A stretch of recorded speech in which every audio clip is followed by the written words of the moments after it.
Hey, hey, hey, hey. Ooh. Won't you come see about me? I'll be alone, dancing, you know it, baby. Tell me your troubles and doubts. Give them everything, inside and out, out. Don't you forget about me. Don't. Will you stand above me? Look my way, never love me. Rain keeps falling down, down, down. Too low for me to sing.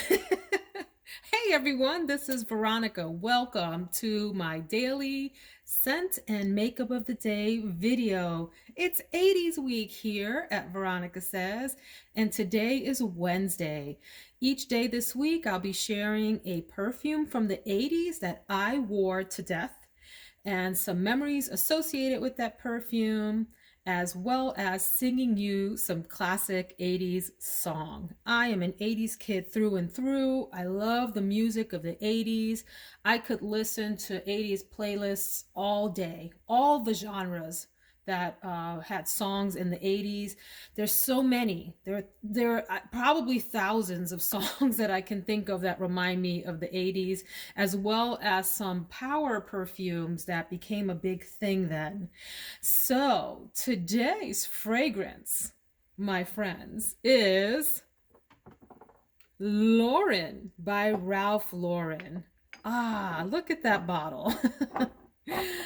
This is a reformulated version of Lauren, I have to say, and that became really clear when I sprayed this lady on. I don't know what I remember Lauren smelling like except good. And I remember having both this one and then I had Safari from Ralph Lauren as well. So I associate those two together. And when I think of Safari, I think of a specific song. So that's sort of the association trail that I'm going to make today. But this one here, Lauren, we all wore to death in my house. This is a floral green fragrance. It was actually launched in the late 70s, but it was very popular in the early to mid 80s. It has top notes of clary sage, Brazilian rosewood, pineapple, and green notes. Middle notes of lilac, lily of the valley, rose, cyclamen, jasmine, and violet. And then it has base notes of carnation, oak moss, sandalwood, cedar, and vetiver. It was one of Ralph Lauren's first two perfumes for women. It's feminine, it's gracious with powdery base of wood and spices, but it's mostly like supposed to be this floral bouquet with very green notes. So this is the reformulation, and this is a big 4-ounce bottle here. Let me see, do we have white light? Yeah, this is the whitest light you're going to get. So you see that this is like this ambery colored bottle with this gold top. I have distinct memories of this sitting up on the dresser, my mom's dresser, alongside Safari, and me sneaking in there and spraying it on, you know, showering myself. Was it a spray or was it a dabber at that point? Maybe it was a dabber where you had to turn it upside down and dab it on your fingers and put it on your neck. Either way, I remember feeling very sophisticated when I put on the Ralph Lauren scent. So here's my memory association with Lauren and with Safari. They remind me of the great department stores of New York City. So I grew up in the Bronx, and we would sometimes on weekends, take these long subway rides, train rides into Manhattan, into the high, you know, skyscraper city part of New York, and go to the department stores. I remember going into Macy's on, is it 34th Street, which it's still there, and it's this huge, I think 5 or 6 story enormous building that takes up an entire city block. This huge department store with lots of different departments within the department store, right? You had this enormous fragrance section on the first floor. And I remember going in there and feeling like I had walked into very posh, sophisticated, wealthy people's territory. I grew up in the South Bronx with not, very many means. So going into those department stores with those really fancy products, perfumes, clothing, etc., just felt like another world. And in those days, and I don't know if they still do it because I haven't visited Macy's in years at this point, but at that time, that 34th Street flagship store for Macy's did some tremendous decorating all year round. Every season, they brought out these really decadent kinds of decorations depending on what it is that you were celebrating at the time. Like even if it was summer, there were big, flowers and things like that. And at Christmas, forget it. There were trees everywhere. There were really, big, glitzy and gaudy and beautiful ornaments all over the place. You could talk to Santa there and all of that. So I have this really happy association with walking into the department store there. Then there was Bloomingdale's, which was a step above Macy's, at least in our mind, and Saks Fifth Avenue, and similar, right? They had multiple stories, huge departments within their departments. And I remember thinking that the sales associates were so sophisticated in that day. They dressed up to go to work. They had immaculate makeup on. They always smelled good. And they were a little snooty. At least to us. And I remember being a little intimidated to walk up to the counter with my family for whatever it is that we were looking for. Anyway, that is what I associate with Lauren. But I also think of Safari, which had commercials that then took you away to another land. Safari by Ralph Lauren, which obviously is to evoke the freedom and the exploration of going on safari. Which brings me to my memory association, the song association with Safari and this Lauren, because Ralph Lauren was all about the sophistication, about the travel abroad, about the going to exotic lands kind of thing. I think of the song Toto. I'm sorry. That's not the name of the song. That's the name of the band, Toto. But the song is called Africa. By the way, the song that I hit you with on the intro of this recording is called Don't Forget About Me. Don't You Forget About Me by Simple Minds. Hey, hey, hey, hey. Ooh, whoa. I love that opening. Puts me in an instant fantastic mood anytime I hear that song. I want to drop everything I'm doing and just dance in place and sing. But one of my very, very, very, very favorite songs of all time from the 80s, perhaps my number one song from the 80s, I don't know, it's got some strong competition, is Africa by Toto. Now, in modern times, as in last year, I learned that the singer or the person that created these lyrics didn't know what they were singing about. They had never been to the African continent. They were just imagining what they thought it might be like to go, and I forget exactly where. Well, they talk about the Serengeti. So East Africa, land in East Africa to meet some woman in a romantic story. And it goes like this. I hear the drums echoing tonight, but she hears only whispers of some quiet conversation. She's coming in 12:30 flight. The moonlit wings reflect the stars that guide me towards salvation. I stopped an old man along the way, hoping to find some old forgotten words or ancient melodies. He turned to me as if to say, hurry, boy, it's waiting there for you. Bum, ba-dum, ba-dum, ba-dum, dum. It's gonna take a lot to drag me away from you. There's nothing that 100 men or more could ever do. I bless the rains down in Africa. Gonna take some time to do the things we never had. Ooh, ooh. One of the most beautiful, evocative songs of the 80s that just instantly transports me to whatever magical fantasy line the writer of this song was thinking about when they put it together, because obviously they had never been there. We don't know what it means to bless rains down in Africa. I don't know that they knew what the heck they were talking about. The second is it a refrain that's called? The second part there goes, the wild dogs cry out in the night. The wild dogs cry out in the night as they grow restless, longing for some solitary company. And they talk about the Kilimanjaro rising like Olympus above the Serengeti. Just a great little tune from the 80s. And this whole set of songs, they're so classic 80s. They're and I looked them up. They fall into like a rock slash pop category, but there's something about the way that the music is composed, the guitar chords, the composition, something. I can't quite put my finger on it that instantly lets you know, oh, this is one of those 80s pop songs. Like, it's a very distinct sound from that decade that I haven't heard since then, and I have not heard in 70s or 60s or before that. So that comes to mind.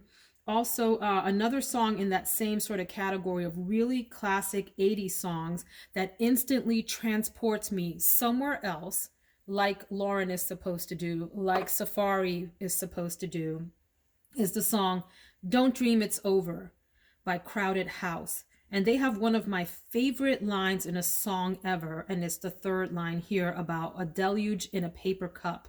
It's just a brilliant phrase. There is freedom within, there is freedom without. Try to catch the deluge in a paper cup. There's a battle ahead, many battles are lost, but you'll never see the end of the road while you're traveling with me. Hey now, don't dream it's over. Hey now, when the world comes in, they come to build a wall between us. We know that they won't win. Great song, great melody, great words. Really just takes you away to some other place.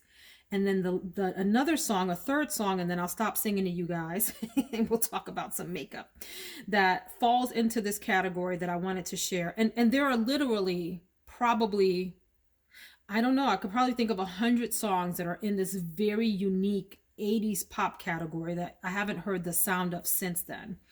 One that comes to mind, and I previewed this a little bit on Saturday for you guys with the Shout song from Tears for Fears, is the other song that they became really famous for, and it's Everybody Wants to Rule the World. Listen, this song immediately takes me to some other planet. Welcome to your life. There's no turning back. Even while we sleep, we will find you acting on your best behavior. Turn your back on Mother Nature. Everybody wants to rule the world. It's my own design. It's my own remorse. Help me to decide. Help me make the most of freedom and of pleasure. Nothing ever lasts forever. Everybody wants to rule the world. Whew, I told you guys yesterday, these octaves that these guys hit, and these are all male singers, and yesterday's singers were all male too when we did the R&B slow jams. I forgot to say that yesterday. All those songs from yesterday go into a slow jams category with the cassette tapes. Anyway, the octaves that these guys hit, from really, really low, deep notes that I can't hit to super duper high falsetto notes that I also can't hit, it just amazes me. So that's the scent, memory, and music portion of the day. My memory is all about going downtown to the fancy department stores, walking around with doe eyes, looking at all these amazing, ritzy, high-class products that we probably shouldn't have been buying. We had no business trying to buy in that day and time. So that is what dear old Lauren reminds me of. All right, let's go check out the scent of, not the scent of the day. We just talked about you, Lauren. Let's go check out the makeup of the day. So I forgot all about giving you my personal impressions of Lauren, at least the modern day formulation. So I'll do that now. Sorry that I forgot that. I don't love this. It's the bottom line.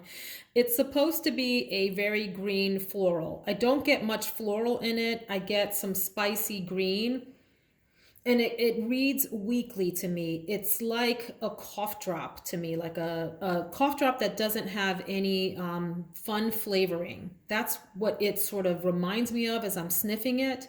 And there are three fragrances that, if you mix them together, might give you a sense of what Lauren smells like. And they are, I think it has like some of the mintiness of Flora Botanica. It immediately reminded me of that. Maybe it's the sage at the top, or there's something in the green notes that reminds me of like that mintiness of Flora Botanica. I get something about like, or it reminds me of Aura in its greenness, but not quite as pretty as Aura does. Aura is more rounded. There's something a little bit flat about this reformulation that I'm not totally in love with. And then it gives me the want to be woodiness of the Nina Ricci L'air de Temps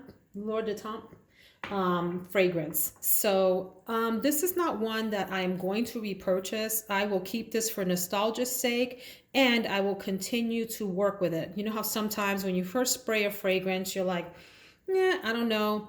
I don't dislike it, but there isn't a whole lot to love about it. Although I remember really loving it in the 80s. And like I said, I have all those great associations with it. In fact, as I'm spraying it more, you know, it's growing on me a little bit. So I'll report back on this at the end of the week. I do like a week in review video on Saturdays where I talk about all of the fragrances that I wore that week, rate them, and give my thoughts, and do like a little award ceremony with them. So Good Old Lauren by Ralph Lauren. All right, let's talk about our makeup for the day, which is here, as you see. And the few products that I would like to feature today in the interest of time. I want to talk about this Air Flash Primer and Setting Spray. This is the Dior Air Flash Radiance Mist Primer and Setting Spray. So it's supposed to be an all-in-one where you can use it as a primer and later as a setting spray. And this one is for fair to light skin tones. Let me just spray this on my face now for a second. Hang on a second. Yeah, it's got a strong like chemical smell to it, which if you don't like that, not for you. I don't mind that at all. To me, the jury is still out. This is like my third or fourth time playing with this, and I'm not sure if it really does work well as a primer or setting spray. This was gifted to me by my little sister for Christmas, and I will keep using it. I do love the Air Flash foundation from Dior, and that one looks almost identical, except it has a different color. This is an excellent foundation, but I am not sure about this setting spray. I wanted this on recommendation from Michelle Wong, who does makeup YouTube. She does makeup on YouTube rather, and she really loves this. So I'm going to keep playing with it. I find that when I use it as a setting spray, it leaves a little bit of a mist that I then have to pat down with a sponge or something like that. So, all right, we'll come back and talk about that yet another time on this channel. I want to talk quickly about the Huda Beauty powders, or is it Huda? Huda. Most of the makeup artists say Huda, so I'm going to go with that, even though I want to say Huda. I have two of these powders. This is her Easy Bake Loose Baking and Setting Powder. I don't bake with this. Veronica does not bake. I think you all have heard my story about me trying that once or twice and looking like the desert. Worst thing ever. So, but I do use this as just a general setting powder for my foundation. So I will go in with a big fluffy brush and a little bit of this. What I like about it is this one's called Banana Bread, and I have a second one in the color Pound Cake. Both are really great for medium skin tone, and they smell good. Again, this is heavily fragranced. If you are allergic or bothered by that, stay away. I think they smell wonderful, and they have this little netting on them where you can just sort of turn it sideways and tap your brush into it rather than tapping the the powder out onto the cap or somewhere else and then having to apply it, you know, based from that. So I just go straight into the netting and it does a good job. Be careful. This is not the most finely milled, but it is nice. And what I mean by that is if you put too much on, it will look cakey. So be careful with that. Go in lightly with that. Talk about the blush for today, which is the Essence Bespoke. The blush, the color is Bespoke, which I got on recommendation from, I think her name is Juicy Jazz. Juicy Jazz, who's another YouTuber that does makeup, and we're similar in skin tone, and some of our features are similar also. It looks really brown in the pan, but it comes across more like peachy on the cheek, like brownish peachy color with a little bit of sheen. I think it's really pretty and a nice neutral cheek to go with a lot of different eye looks. So that's that. Let's talk about a few more products. Let's talk about the lipstick. These are the Too Faced, what are you guys called? Do you have a name? They're Too Faced lipsticks, and I forget the exact kind. I don't see it on there, but this one is in the color Birthday Suit. I really love the packaging, the little lace packaging, which is now scratched up with some other products that have come in contact with it. But this is the color Birthday Suit. I think that will work well today. We'll see. It's like this peachy pink that's really light, like a nude lip. So I want to try that out. I have tried it before and I like it, but I want to try it out with today's look is what I'm saying. I also want to mention the concealer for today, which is one that I haven't played with in maybe a few weeks. I don't remember, but it's a really nice one, and I would consider it one of my top 5 concealers. This is the Giorgio Armani Power Fabric Concealer and Corrector. I have mine in the color 4. I think that this is a phenomenal thin formula that has light to medium coverage. So you have to build it up a little bit. It's not to me, it's not a full coverage. But what I like about it is the consistency for aging eyes like mine. I think it's nice and light, not cakey, really nice thin formula that's easy to apply and spread out. I would absolutely repurchase this. I plan to repurchase this whenever this is done. I do have to go in with maybe 2 layers to get the coverage that I want, but you see how it already sort of meshed with my skin and got very skin-like, and helps then with some of the discoloration that can happen under eyes. But if you want more coverage, just be aware you have to go in with a little bit more. So that's the Giorgio Armani Power Fabric Concealer. Fantastic concealer option. Holy Grail status in top 5. 2 more products and then we'll wrap up this video. You know that I am a freak for some bronzer. I love bronzing products. I find them incredibly versatile. You can use them as bronzer. You can use them as contour if you have the right kind of tone, like a cooler tone bronzer. You can use them as cheek product like blush. You can use them for eyeshadow. You can mix them with a balm and create like a lip gloss. They're so versatile. I love them. So this is the Marc Jacobs Tantastic Omega Bronze Coconut Perfect Tan. That's a lot of names. Coconut Perfect Tan. It's the Tantastic bronzer is what it typically goes by. It comes in this kind of compact with this huge mirror, which I never use, but look how big the compact is. I mean, it's about the size of the palm of my hand. Really big. I like it. It's great for getting a really big brush. This week, I am using the Scott Barnes number 65 fan brush for my bronzer. I use like a set of brushes for the week. Like I'll wash them over the weekend, and then on Sundays I will pull out the new set that I want to use for the week. And I typically will stick to that just for convenience sake. I do always, brush off my brushes on a microfiber towel every day as I'm using them so that I have fresh product. That works pretty well. But anyway, I like that this is a really huge pan. So if I'm using something bigger than the Scott Barnes brush, for example, this Wayne Goss fan brush, right? It can take the entire brush versus, let me give you something to contrast that with so you see what I mean, versus using something like the Hoola Benefit bronzer, which I really like a lot, but it comes in this itty bitty pan. And so, see what I mean? I can't put my brush in there and it gets to be a pain in the butt. This one sort of fits in there, but I can't brush it across. So My only option, and I really love the Hoola bronzer, is when this runs out, I will get the jumbo version of the Hoola bronzer. But I wish that the regular one came in, first of all, a flatter package and a bigger, wider pan. This is too small. Anyhow, this pan is huge, huge. So you can, brush across that and get in your face with some products. And then my eyeshadow for today is this really pretty little palette from Aether Beauty. I like the packaging on this eyeshadow. It's sort of a little bit raised here to the point, like this prism point here, but this is the Summer Solstice palette that I got half off on Sephora's website.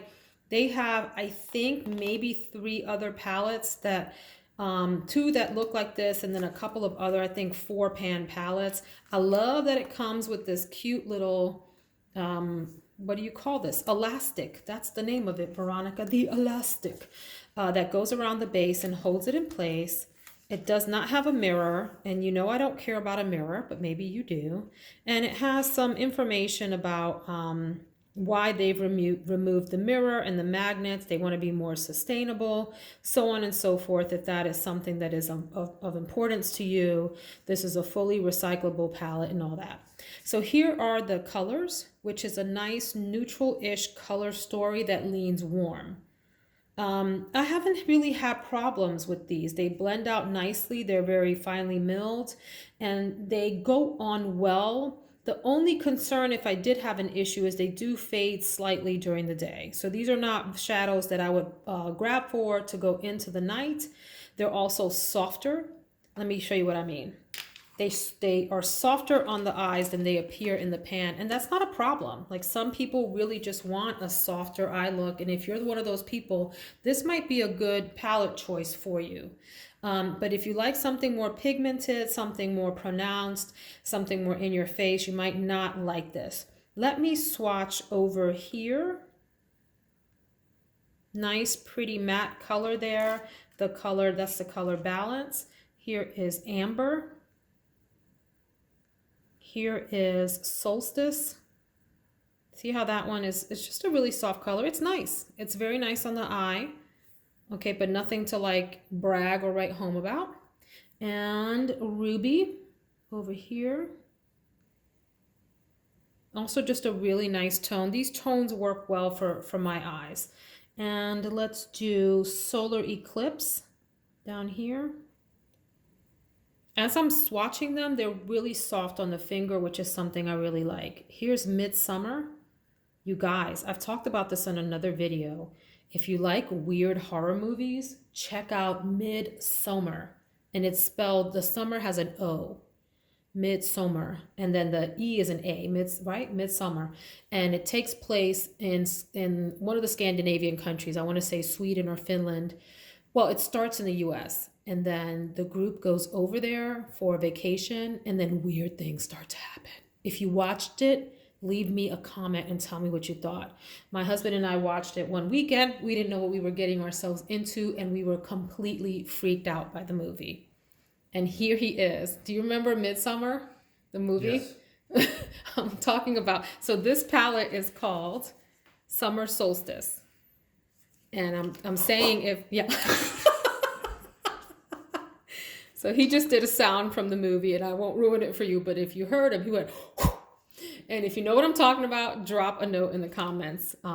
If you know, you know. I'll just leave it at that. Let's do one more color here. Let's do New Moon, which is this really simple sort of beigey color here. So it's a nice color story. I would say that this is a really office appropriate palette if you want a little bit of warmth, a little bit of color, but you don't want to go too crazy. This is a nice option for you. I would definitely wait until it's on sale. I don't know if it's still on sale at Sephora. I don't think it's worth the full price, but at half price, absolutely. So those are my makeup products for the day. I hope you enjoyed our trip down memory lane with Lauren from Ralph Lauren. and our trip to Macy's and Bloomingdale and Saks Fifth Avenue in my mind, and all of the associated classic 80s pop songs.